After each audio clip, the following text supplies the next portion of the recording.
First-time viewers, welcome to this midday power surge, your spiritual oasis on this pilgrim journey. I'm your host, Andrew Henriquez.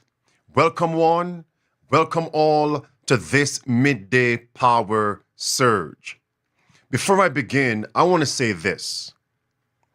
I believe this presentation will find itself in maybe top 5 of all time of my presentations for Midday Power Surge. Why do I say that? The content is startling as these current events are fulfilling end-time Bible prophecies. I don't say that lightly, nor am I using hyperbole. You'll see for yourselves very shortly. The studio has, it's filled to capacity right now. People are here just for this one. I've been planning to address this topic for quite a while, but the time was not right. But since this current event has transpired, I've been impressed this morning, early this morning, to address this lesson today. It is going to be a life and death matter. Number one, I'll be addressing Candace Owens meets Erika Kirk. And this is surrounding the controversies, which I will get to shortly. Secondly, I'm going to be addressing fatal flirting among Seventh-day Adventists. Thirdly, I'm going to be talking about this topic here. Will Seventh-day Adventists betray a particular race of people, separate themselves from this particular race of people, and then renounce the seventh-day Sabbath? What am I talking about? You have to stay tuned for this one. Without further ado, let's get right into it, shall we, my friends? The protest continues. All right. So here we have trending. Candace Owens meets Erika Kirk.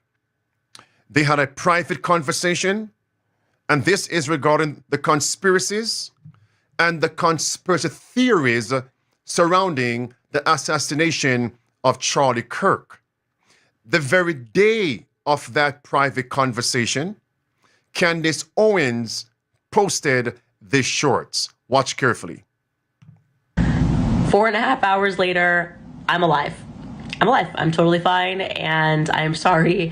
I was going to do a show for you guys this evening, but I am truly exhausted. Very productive conversation. I asked every single question. I mean, from Egyptian planes to Turning Point USA Faith, and I was very surprised by some of the answers that I got, and I think they were also very surprised when I shared certain intel. This probably should have happened a very long time ago, but I wanted to let you guys know that I am alive, and I will have the full rundown for you guys tomorrow of what transpired. And yeah, I think it was definitely a very big step in the right direction. So I'll see you guys tomorrow. Okay. And of course, she went live yesterday, which was her tomorrow. And please, before I go any further, do not scroll past this video. Do not click off this video right now. You might think that you know where I'm going in this topic. Believe me, by God's grace, you don't know. Watch carefully. This is a slow burn.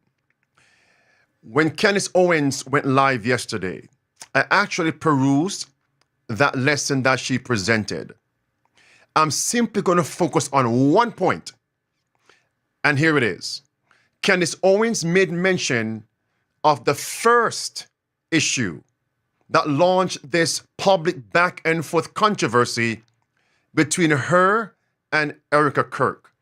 In Candace's own words, she stated it was when she actually said that Charlie Kirk was converting to Roman Catholicism. Here it is. I shared with them that I really felt like I was under attack for telling the truth from the very beginning, like casually when I mentioned the Catholicism thing. Like, what was that about? I was like, look, I say something in a tribute to him. Alex Clark and Andrew Colvett then jump onto a podcast and they're doing that weird interview, which is clearly aimed at me. And they've teased the interview as like aimed at me, but they never say my name. And that to me felt like it was the first, I don't know, the first bit of mud that was slung. Their answer for that was, hey, that was a really crazy time. A new system had to be put into place. And by no means did Erika give any person the authority to go out and say that the Catholicism thing was a lie. It kind of turned into this big thing. Whatever. Okay, that kind of obviously was not the meat of the reason that we wanted to sit down. So in her own words, the first quote, the first bit of mud that was slung. Charlie Kirk converting to Catholicism. Now, watch carefully what she had said in September 15, 2025, after Charlie Kirk was assassinated. Here's the clip. Was definitely on the brink of changing some of his perspectives. And I can tell you factually, Charlie was praying the rosary. Charlie was going to mass. One of my last conversations with Charlie was me joking with him saying, just make the last step, okay? You are, I said specifically, you're too smart to be a Protestant. Just take the last step, Charlie. He says, ha ha. He was speaking about Mary and... You're too smart to be a Protestant. Come over and join Catholicism. My friends, here is where the proverbial airplane is going to take off. This is where we are going to go deeper in the issues, looking at current events fulfilling end-time prophecies. We are going to go very deep right now. Notice carefully. Why is it that Candace Owens was willing to step away from Protestantism and join the Roman Catholic Church? Let that sink in your mind for a minute. Think about it. It's going to be answered shortly. Number two, we have on record Charlie Kirk's statements protesting against four things. Number one, the papacy. Number two, Mariology. Number three, transubstantiation, which is the Eucharist, the Mass, etc. And number four, he stood for the seventh-day Sabbath from the book of Genesis and did not speak and call Sunday the Lord's Day, didn't call Sunday the Sabbath. Four things. Now, friends, listen to this now. Candace Owens publicly renounced anyone labeling her or calling her Judeo-Christian. Why? I'm not a Protestant, or I'm no longer a Protestant, because remember, she was, and then she went into Catholicism. Number two, do not connect to me, Judeo-Christian. Here is the clip. He says, ha ha. He was speaking about Mary. And typically, when those steps start taking place, you stop referring to yourself, as I did, as a Judeo-Christian. Again. Now, beloved, we have folks right now in the studio, and later on, they will be giving me their feedback. Here's the first question. Why is it that publicly Candace Owens despised the term Judeo-Christian? Now, there are many reasons for this. I can read her mind, but I'm going to state one that she has publicly said. Number one, it is because of the actions of the Israeli leaders with the war in Gaza. Let me rephrase that. So based on in her words, the egregious actions of the Israeli leaders, the Jewish leaders, right? She said that they are perpetuating a Holocaust in Gaza on the Palestinians. So as a result, she has renounced any label that is connected to the Jews. Let that sink in. Do not refer me or refer to me as a Judeo-Christian. Jews. Because remember, in her mind, Catholicism is Christian. So she's not renouncing the Christian label, but it's the Jewish label. Don't you forget that. Now we know that Catholicism is not Christian, based on God's word, but that is a topic for another day. Here it is now. You're still talking about, at the moment, a death toll of under 50,000. There's no comparison in the amount of dead people compared to the Holocaust. So do you understand why? But it is a Holocaust, what's happening. Well, is it though? Yes. So, I think language is really important. I think language is really important as well, and that's people why say Holocaust, genocide, I and think so on. what's happening is a Holocaust. The burning bodies of the children that I'm seeing every day, and we spoke about this a little bit on my show, but I have recognized that the ability to see this stuff every day has transformed my opinion. Maybe the numbers wouldn't have gotten so high if people had spoken up when it was happening at the very beginning during World War II. And so I want to use my platform to say that I believe that they are intentionally executing a Holocaust. I think Bibi Netanyahu, there's tons of evidence, and obviously the Western media is not reporting on this, but the corruption trials that are going on with Bibi Netanyahu pertaining to October 7th and him editing the transcripts and the prior knowledge that he knew is now becoming extremely pertinent. It is a question as to whether or not he allowed the attacks to take place, essentially to then be able to go in and to commit this Holocaust against the Palestinians. Let's continue. And as a result, Candace Owens publicly stated, I am Christian and I will not honor the seventh-day Sabbath. I am Christian, she said, I will not honor the seventh-day Sabbath. Why is that so? In her mind, since she despises what the Israelis, the Jews are doing over there in Gaza, she doesn't want to associate herself with anything that is linked to Jews. Watch carefully here. Here it is. But that's not it. Okay, we're going to get more because Erika also sat down with Glenn Beck of Blaze TV. Now, again, this is all a part of a PR blitz for Charlie's upcoming book on honoring the Shabbat, which I'm not going to be doing because I'm Christian. Now, Beloved, those of you who are live with me right now, SDS family, have you ever wondered, how will Matthew 24, verse 7 through 9 be fulfilled? I'm going to read verse 9 for you. In Matthew 24 and verse number 7, after speaking about the famines, the pestilences, the earthquakes, and then the wars, verse 8 says, all these things are the beginning of sorrows. And verse 9 says, then shall they deliver you up to be afflicted, and shall kill you, and you shall be hated of all nations for my name's sake. Have you ever wondered what will precipitate the world hating God's remnant people, SDAs, all faithful seventh-day Sabbath-keeping people? Here is one tool the devil is going to use. And I'm going to precede that statement with this. Are Seventh-day Adventists well known in the world? No, they're not. As a matter of fact, I'm going to read a statement later on which says, our people are insignificant. We're not well known. Look what the devil is going to do now. Here's the point.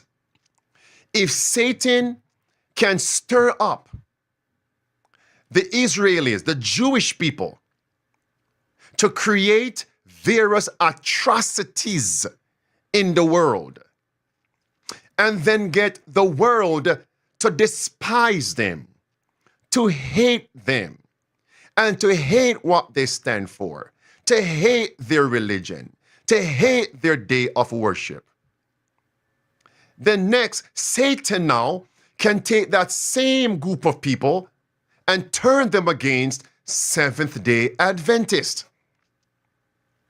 Because USDAs also promote the seventh-day Sabbath, just as the so-called Jewish people. Look at what they're doing.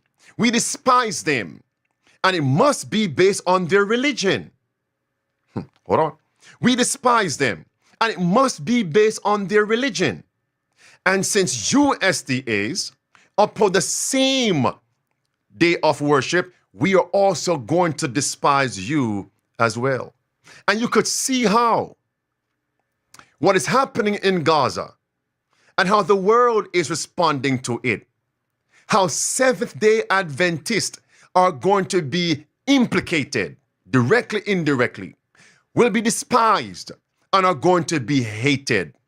As a result, we have right now Candace Owens and others fleeing from Protestantism, fleeing from Judeo-Christianity, fleeing from the seventh-day Sabbath.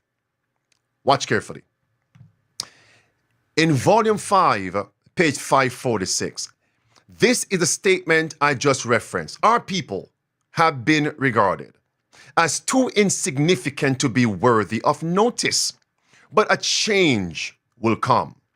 The Christian world is now making movements which will necessarily bring commandment-keeping people into prominence. Every soul will be tested. Okay, friends, I'm going to augment the point I just made with this. Have we ever seen in history where Satan used a particular religion to cause people to reject God? Let me ask it this way. Is there a historical record where Satan used the wickedness of the leaders in a particular religion to cause others to become infidels and reject God's seventh-day Sabbath, reject God's commandments, reject true worship? If you think you have the answer, put that in the comment section, those of you who are live. I'll scroll down. If you think you have the answers, not Constantine, that I'll be focusing on right now. Give me one more. Beloved, it is the history of the French Revolution. Do you remember what they did in France? Legalize atheism? What led to that? A particular religion, I'll get to it. Did they legalize sodomy? What led to that? The wickedness of the leaders in a particular religion among the nations. Stop right there. Did the leaders of that particular religion destroy kings of various nations and even killed millions of God's people in various nations? You can see on a smaller scale what they are blaming, accusing the leader of Israel to be doing right now. It is so clear if you can see it. What happened in France again in the time of the revolution, 1780s, 1790s? Did they actually take the calendar and say, no longer are we going to have 7 days in 1 week. We'll now make it 10 days per week to destroy the weekly cycle of 7 days, to destroy the Sabbath. Which religion did that? Great Controversy, page 281. It was the papacy. It was the papacy. Let's make sure we have that. It was the papacy that did that. Look at the second sentence. After referring to the papacy, instead of holding the masses in a blind submission to her dogmas, the papacy, her work resulted in making the people infidels. You see that? And revolutionists. Watch this now. Romanism, they despised as priestcraft. They beheld the clergy as a party of their oppression. The only God they knew was the God of Rome. Her teaching was their only religion. Watch now. They regarded her greed and cruelty as the legitimate fruit of the Bible, and they would have none of it. You see, my friends? So I just gave you a historical record to confirm everything I just said. Let me repeat for those who just joined us. People who have prominence, have a prominent platform, I should say, great influence in society. They publicly despise the leaders of Israel because of their, quote unquote, hostility and their so-called soft Holocaust, based on the media, that they are perpetuating in Palestine. As a result now, these people are leaving Protestantism, leaving, going to Catholicism. They are leaving and rejecting Judeo-Christianity, rejecting God's seventh-day Sabbath. History was once prophecy. That means prophecy is being repeated. Everybody, at this moment, I'm going to give you a second witness. Lest you think as if it were I'm in court, I only brought one witness. Here is a second witness. This is Stu Peters. Is he also influential? Watch this. We're told that Charlie Kirk wrote this book and that these are his final words. We have absolutely no way of really knowing that, however. The chances are he didn't actually even write this book. But it's being sold as his work, and it's being used, of course, not to promote Christianity as the name when written by a Christian may suggest, but instead to promote Judaism. Not just to promote Israel, to promote Judaism, the Jewish lifestyle, and the Jewish tradition of Shabbat, where on Friday night to Saturday night, Jews do even less than they usually do. But Erika Kirk is out here selling this book, and so are people like Blake Neff and Andrew Kovic. They're going on TV on Charlie's old show in his chair behind his microphone, and they're telling the world that Charlie Kirk, who shouted his Christian faith from the rooftops, lived some kind of a Jewish lifestyle. Beloved, so here we have Stu Peters. He's publicly rejecting, distancing himself from Shabbat, which is another pronunciation of the word Sabbath, even Sabbaton. These are all different pronunciation of the seventh day of the week based on the Hebrew, based on the Aramaic, and based on Greek. Let's come back here. What is my theme?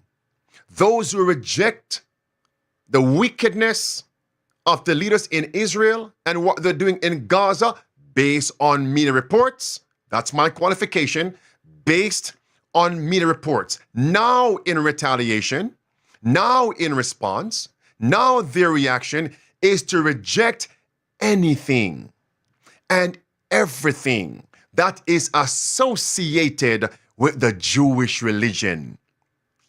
For example, chief example, the seventh day Sabbath. Watch carefully. Let me prove that. On the screen. Oh no. Oh no. Oh no. We got to fix that. We got to fix that. We have to fix that. We must fix that. Come to me and just go ahead and change that setting there.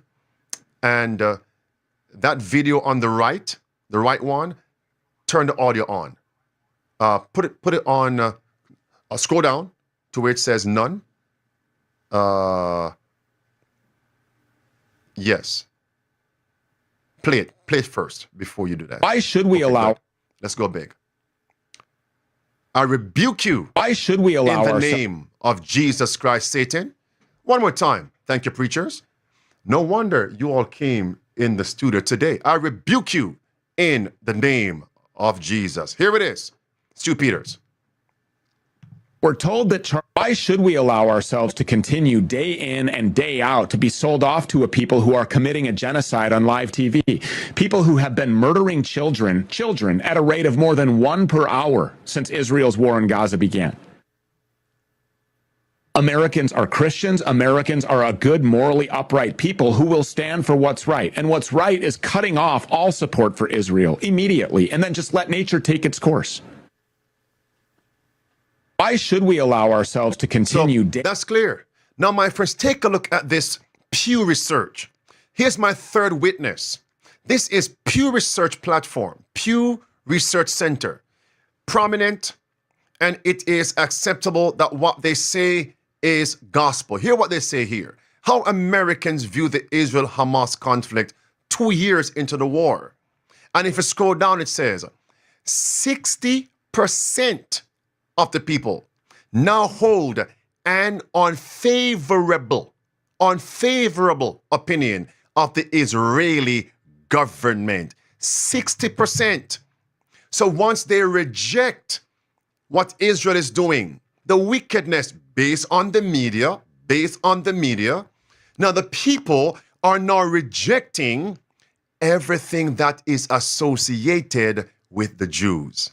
And now it's the Sabbath. So could it be that Satan is all behind this?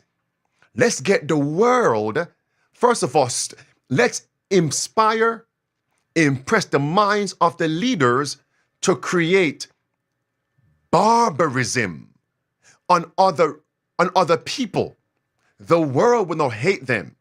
And once the world hates them, then we can use the same hatred against any other people who are similar to them in religion and worship. And who would that be? My friends, there are other communions that keep the seventh-day Sabbath.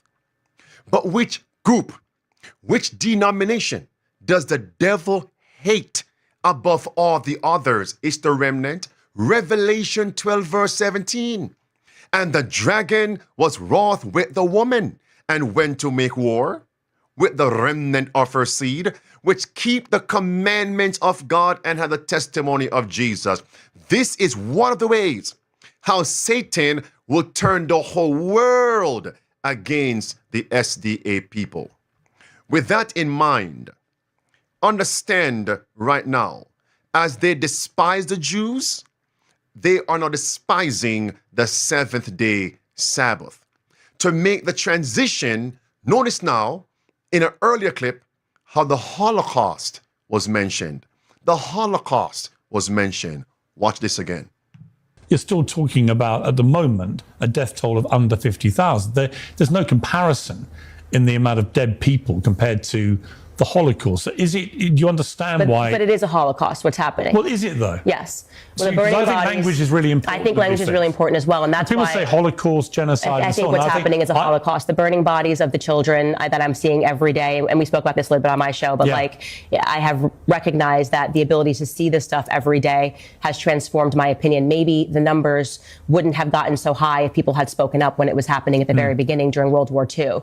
And so I want to use my platform to say that I believe that they are intentionally executing a Holocaust. I think Bibi Netanyahu, there's tons of evidence, and obviously the Western media is not reporting on this, but the corruption trials that are going on with Bibi Netanyahu pertaining to October 7th and him editing the transcripts and the prior knowledge that he knew is now becoming extremely pertinent. It is a question as to whether or not he allowed the attacks to take place, essentially to then be able to go in and to commit this Holocaust against the Palestinians. Now, I'm going to say this, friends.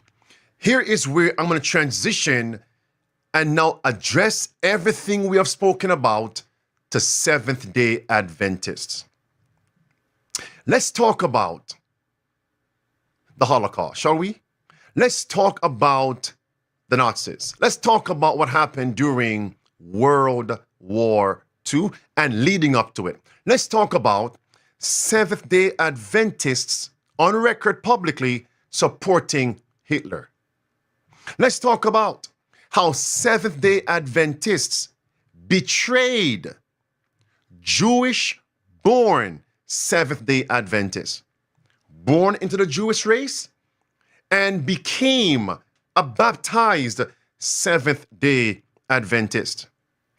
In the Holocaust, the Jews were hated and persecuted. Listen to the juxtaposition now. Today, the Jews, Israelis, are being hated, but the media says they are the persecutors. You'll recall that? In the Holocaust, the Jews were hated, but they were persecuted. Today, the Jews also are being hated, Israelis, but they are the persecutors. Let's talk about how SDAs during the Holocaust separated themselves from all blood-born Jew, betrayed them, and how Seventh-day Adventists rejected the seventh-day Sabbath. Do you know why? Because Seventh-day Adventists in the Holocaust saw what was happening to blood-born Jew. And they said, if we publicly keep the Sabbath, what is happening to the blood-born Jew will happen to us. And they rejected the Sabbath. Does that sound as if it's going to be repeated in the last days? Let's talk about SDAs today. Will they betray Jewish people? Will they separate themselves from Jewish people? Will they also renounce the seventh-day Sabbath? Will they? Will I? Will you? Beloved, let's get to the screen right now. And before we go there, preacher, based on how you all respond to this lesson today, I'll share more in a subsequent presentation. I'll watch and engage the comments, and then by God's grace, I will make that determination. This is irrefutable history. I'm going to quote right now from the Seventh-day Adventist Church's main website, Adventist News Network. Headline says, German, Austrian churches apologize for Holocaust actions. Watch carefully. Seventh-day Adventist church leaders in Germany and Austria have released a declaration saying they deeply regret any participation in or support of Nazi activities during the war. The church bodies honestly confess a failure in following our Lord by not protecting Jews and others from the era's genocide widely known as the Holocaust. And of course, how many millions of Jews were exterminated during that 12-year period. Now, I'm not going to give various minute details. I'm simply going to read for you statements that jive with my point. How SDAs rejected, betrayed blood-born Jews and rejected the seventh-day Sabbath because they feared the extermination that was brought upon blood-born Jew will affect them. Let me give you this juxtaposition. Just as folks today are saying, we don't want to have anything to do with anything linked to Israelis based on what they're doing. SDAs did something similar. Watch carefully here.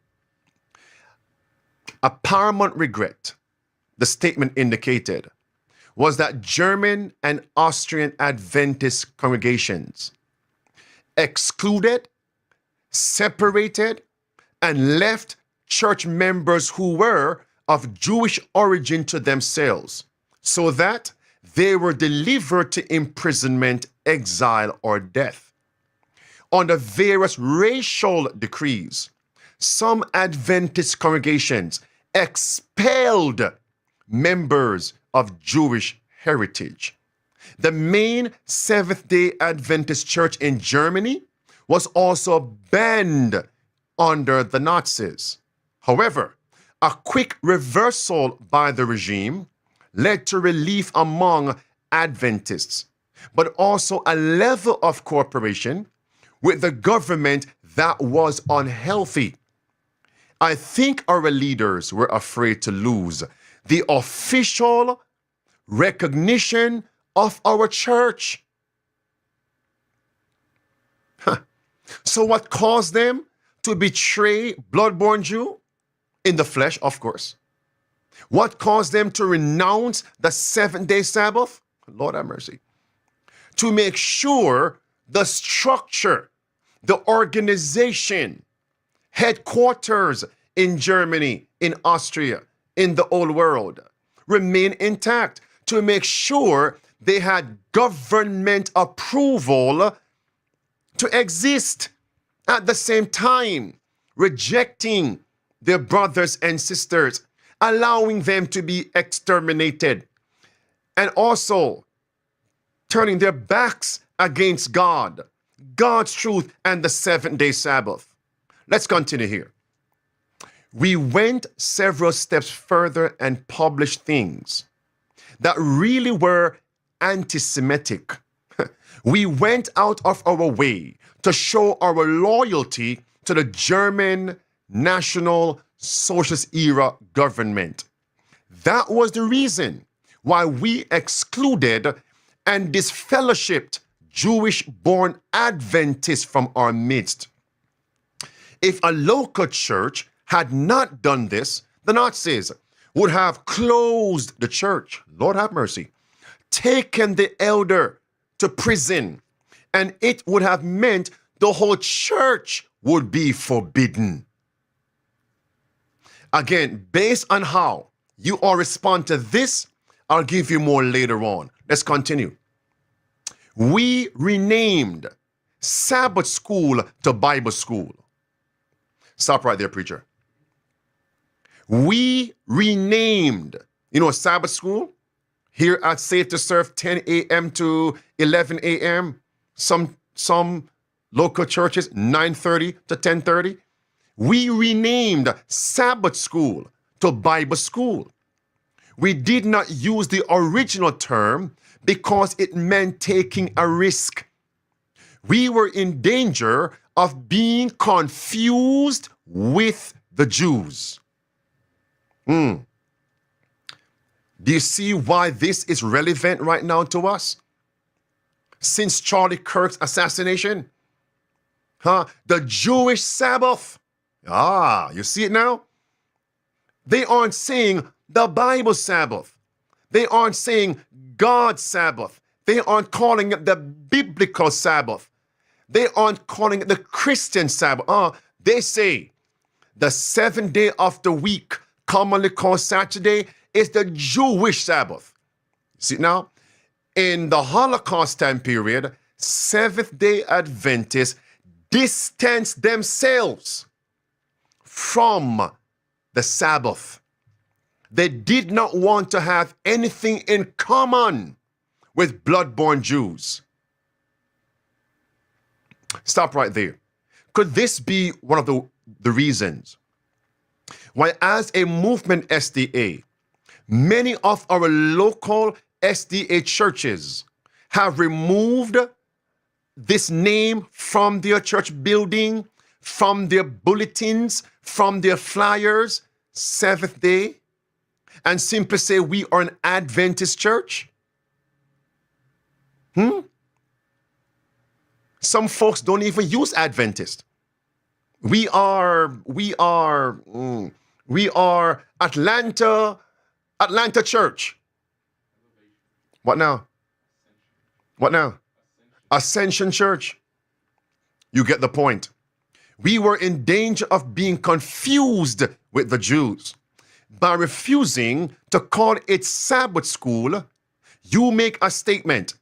You make a little distance between yourself and the Jews. So I'm wondering right now today, if more people in the world begin to have great indignation against the Israelis for what they're doing in the Middle East, if more people join that cry and protest, and now they begin to further despise the so-called, watch now, Jewish Sabbath, how will SDAs respond? How are we going to respond? What if the world again should begin to exterminate those Israelis in the Middle East, and the Sabbath becomes a public scorn? Will SDAs all of a sudden begin to relinquish the term the term Seventh-day Adventist, Sabbath keepers on Saturday? Do you know that history may be repeated? And that's why today I said to you, this lesson, it's vying for top 5 of midday power search presentations. Let's continue, shall we? Sadly, in spite of all the praise and official stance, by the way, stop right there now. I have just transitioned. What I covered aforementioned, that was from Adventist News Network, the official publishing arm of the Seventh-day Adventist Church. And that was the Inter-American Division. Now, I'm going to quote from Andrews University publication about the same time period and the same barbarism and how SDAs responded. In this article, remember, we are told the flagship university of the SDA movement is Andrews University. Let's quote. The headline says, fatal flirting. Do you see where my headline comes from? My title? Fatal flirting. The Nazi state and the Seventh-day Adventist Church. Let's continue. Sadly, in spite of all the praise and official stance that the SDA Church took in favor of the government, the Nazi state did decide to ban the Adventist Church in 1933, November 26. This ban lasted until December 6, 1933. And that's the reference. Continue, Bluebird. The Adventist Church's pro-government PR campaign became much more aggressive after the ban. It went on to support the notion of the Völkisch, I believe that is the right pronunciation, the Völkisch state, which means the Volk concept. Let's read that. The acceptance of the Volk concept with its racial undertones, its ideology of ethnic purity. You see it now? Ethnic purity. And its implicit proscription of the Jews due to their racial heritage was accepted by the Seventh-day Adventist Church as part of its gospel proclamation. You think that is something? Watch the next paragraph. Have you ever heard of what is called sterilization, eugenics? Watch this. Furthering its compromise, the Adventist Church also agreed with the forced sterilization policy, also known as the eugenics laws. Watch carefully. However, in response to this resistance, the government responded with an educational campaign that used Adventist journals to defend the new eugenics laws. Sterilization was only a first step in this racial attack. The next step involved the elimination of those who were deemed to be hazardous elements to the German gene pool. Startling, right? I'll give you some more. At this occasion, I may once again assure you that the members of our denomination stand loyally by the leaders of Nazism, stand loyally by the Führer and the Reich. Lord have mercy. The leadership of the SDA denomination considers this as one of its most notable duties. Noble. My friend, they did all of this. Why?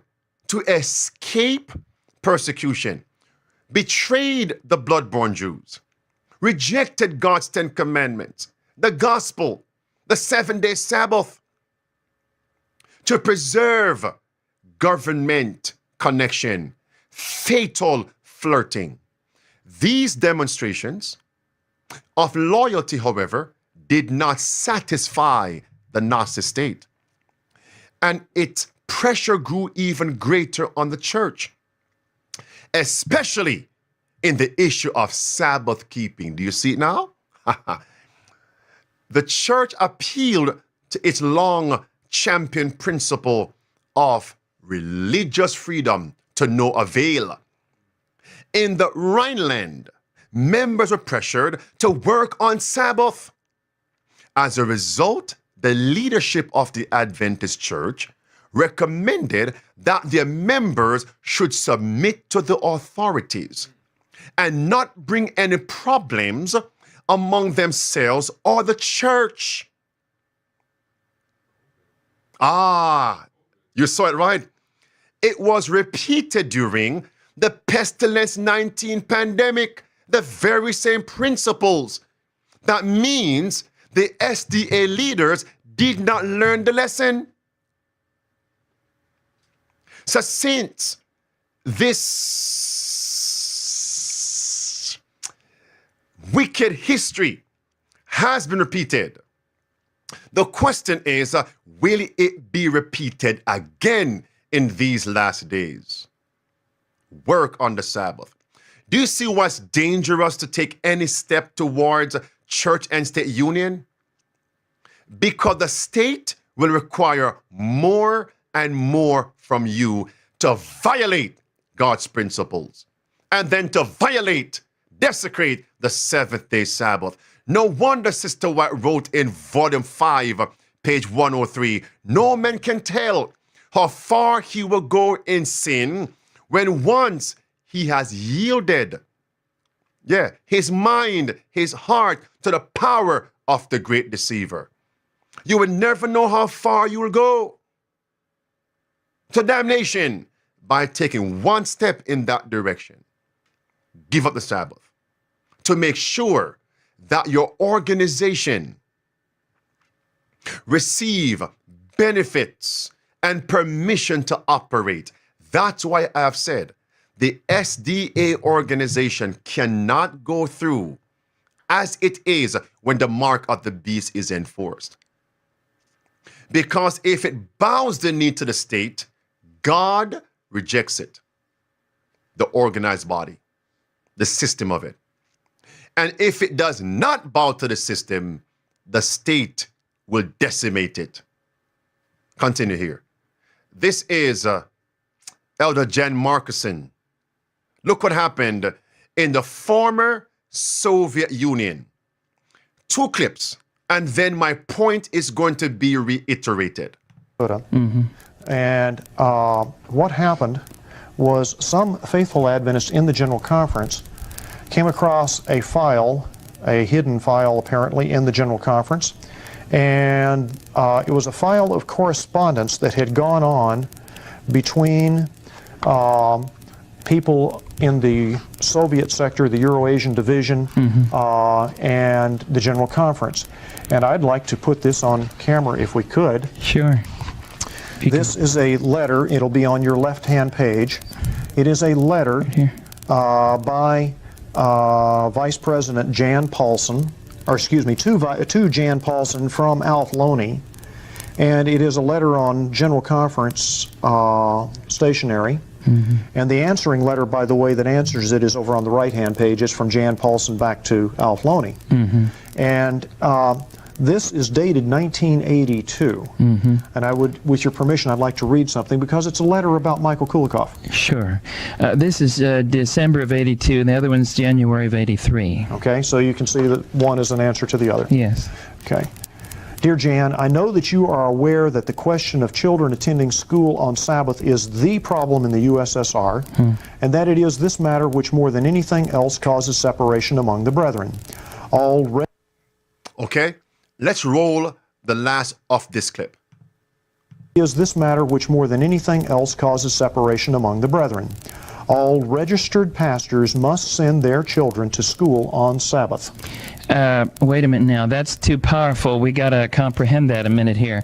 There's no way in the world that a Seventh-day Adventist is going to send his child to school on Sabbath. So he must be talking about non-Adventist pastors doing that. Well, Brother Jan, you said that no Seventh-day Adventist was going to send their child to school on Sabbath, and I agree with you.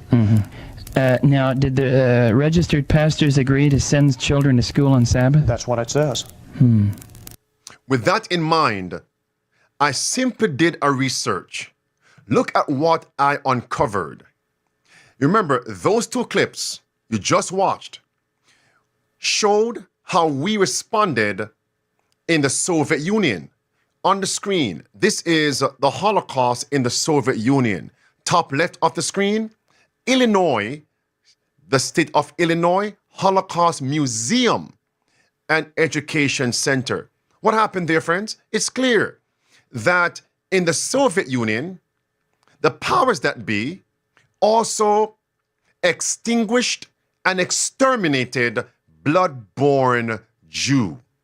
So SDAs who had something in common with the blood-borne Jew and the Jewish religion had to separate themselves from the Sabbath and show to the state, listen, we have nothing in common with the Jewish people, and we will prove it by desecrating the 7-day Sabbath. We'll work on the 7-day Sabbath. Is that history going to be repeated? On the screen right here, top left of the screen in the red box, it says, yes, the Soviet Union was officially anti-Zionist. Is that term trending today?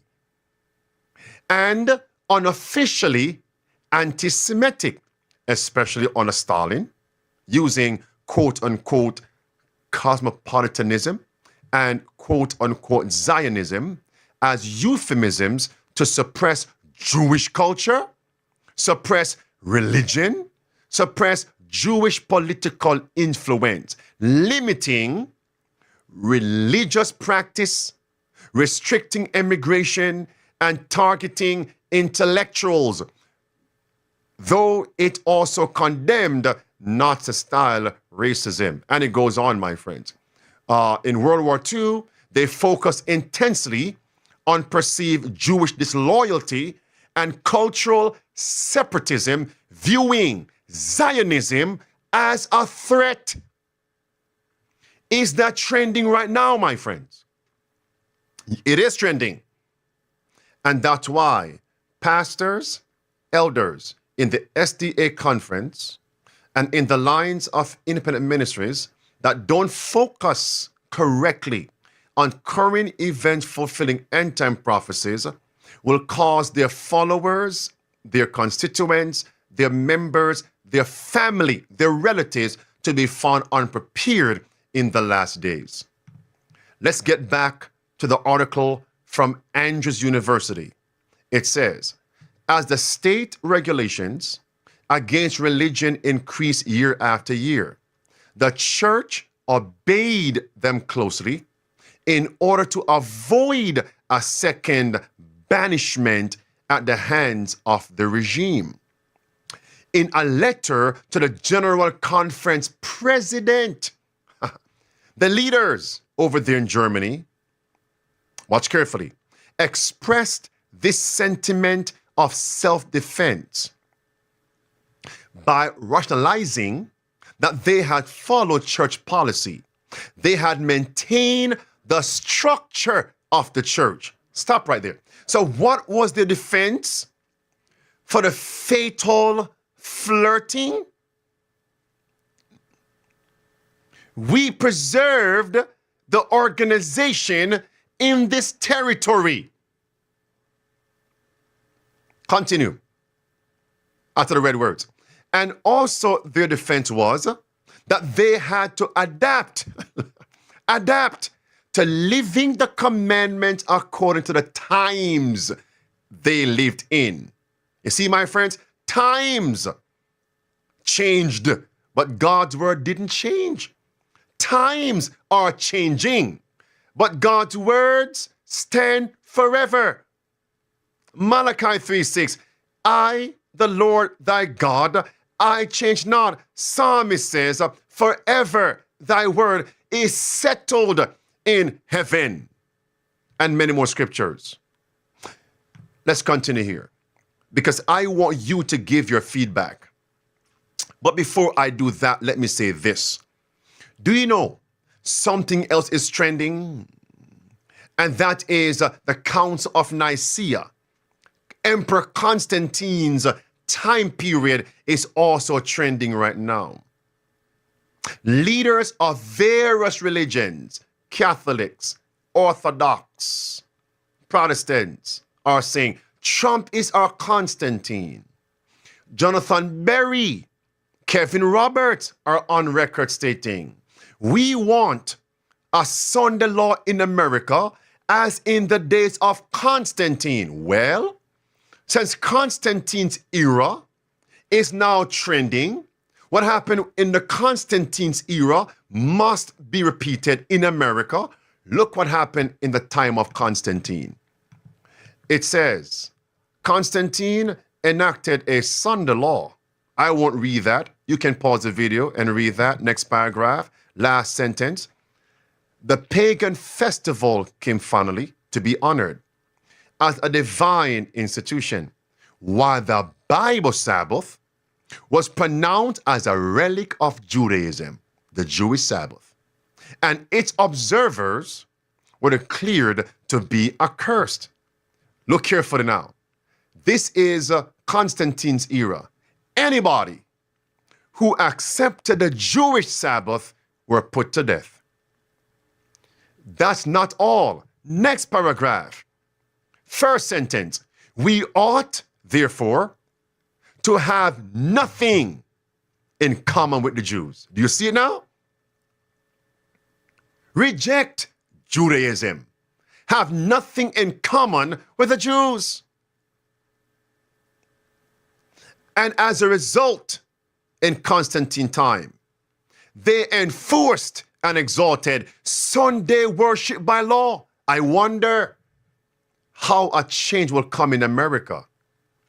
Do you know this administration and many Protestants and even Catholics love to say, oh, we cherish our Judeo-Christian history.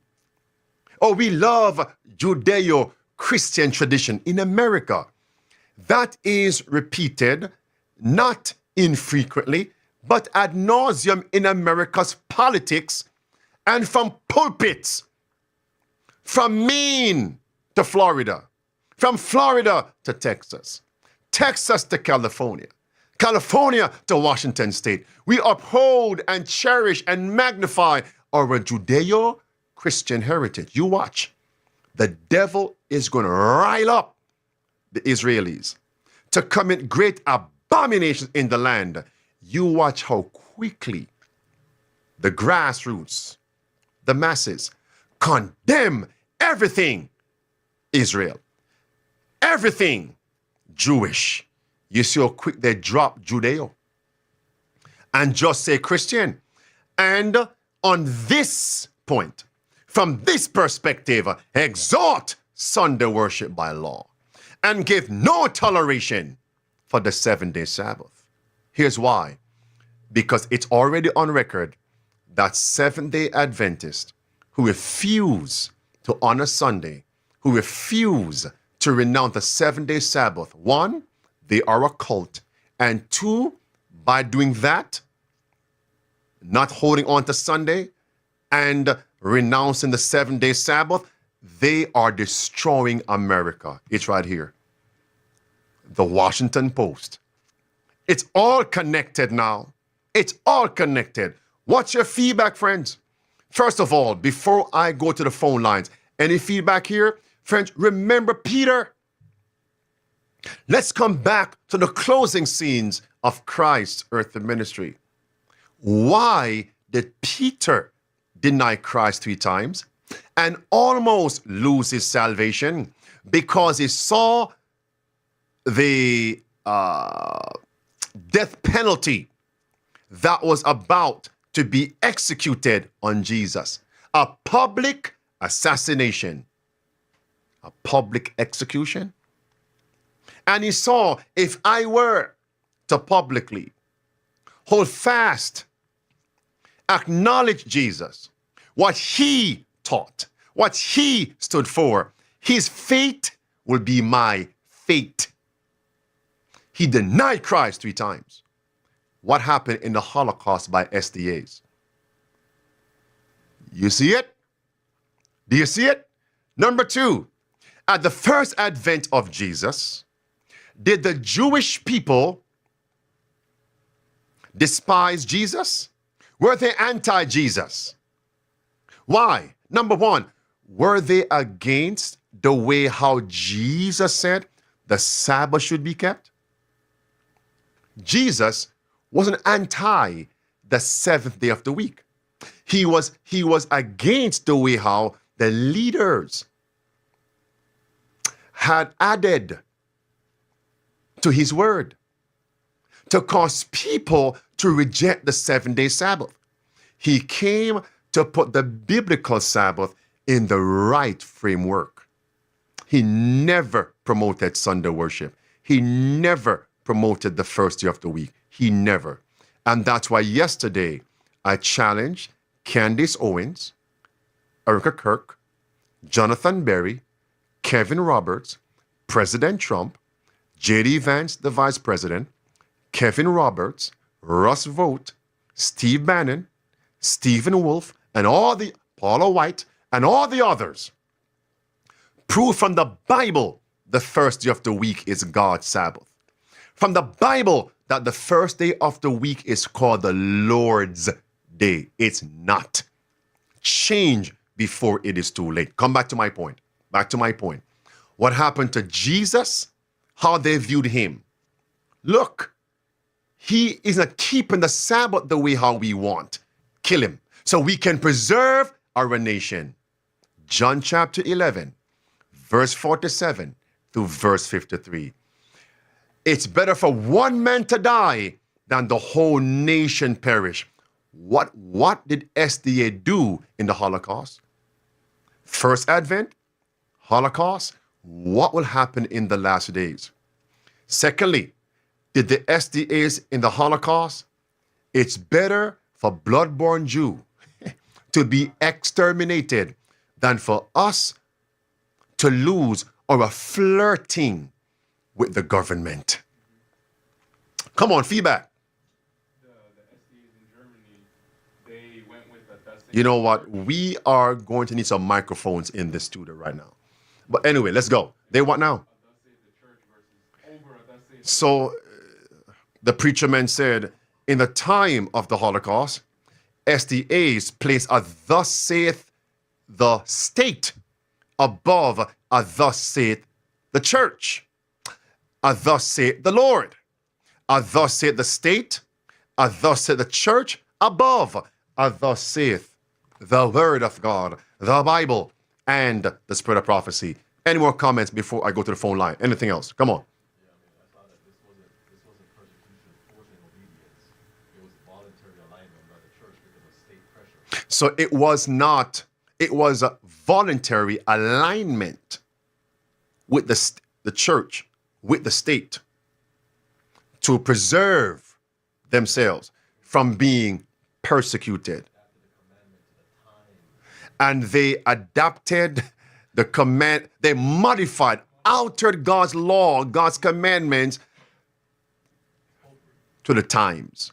And yet they would turn around and accuse the papacy of thinking to change God's times, and laws. Daniel 7, verse 25. Yes. I'll come back to you. Yes. Acts 21, Paul sacrificed, compromising his beliefs to save his influence. And Paul in Acts 21, compromising with the Jewish leaders in feast-keeping, Nazarite vow, to preserve himself and to win over his brethren. But what happened? It was a fatal flirting. It says that led Paul to meet his untimely imprisonment and premature death. Fatal flirting. Yes. Many of the church members were going along church was in error. Just like the Old Testament kings, many of them led the people into idolatry. I can't keep repeating this. Y'all need to get your microphones. So the common people in the pew went along with the apostate leaders. Is that what you're saying? In the time of the Holocaust, as it was in the Old Testament, many kings joined affinity with pagans and false religions and led the common people into apostasy, a fatal flirting. Many lost their salvation. Last point here, yes.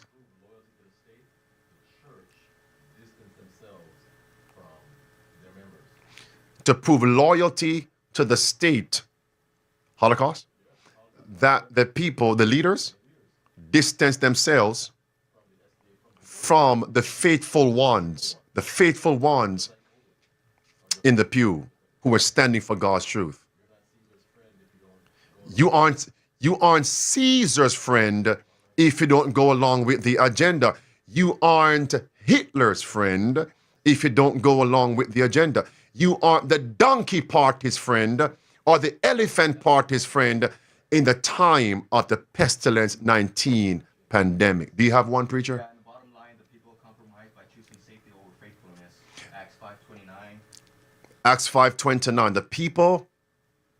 It's better to obey God rather than man. It's better to obey God rather than men. And the people chose what, brother? They chose compromise.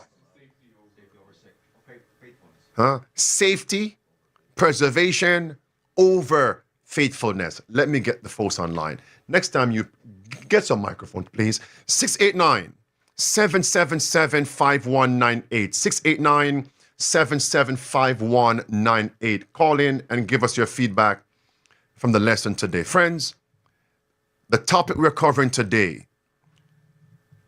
Our caller, hold the line, caller.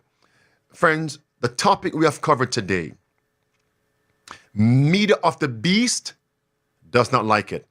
Various words have been mentioned today that may cause media of the beast to put a stranglehold on this presentation, to suppress it. What you can do to assist in this getting out is clicking the thumbs up button, liking the video, so the algorithm will send it out. Comment after once the video is posted. Engage with it. Share it. Share button, click the share button. Thumbs up, click it. So the algorithm will send it out. We can't have truth placed on the shelf. It must get out. So friends, I thank you for what you did the last videos. It went out. Let's do the same thing for this one. Okay, caller, you're live. What's your feedback from our topic today?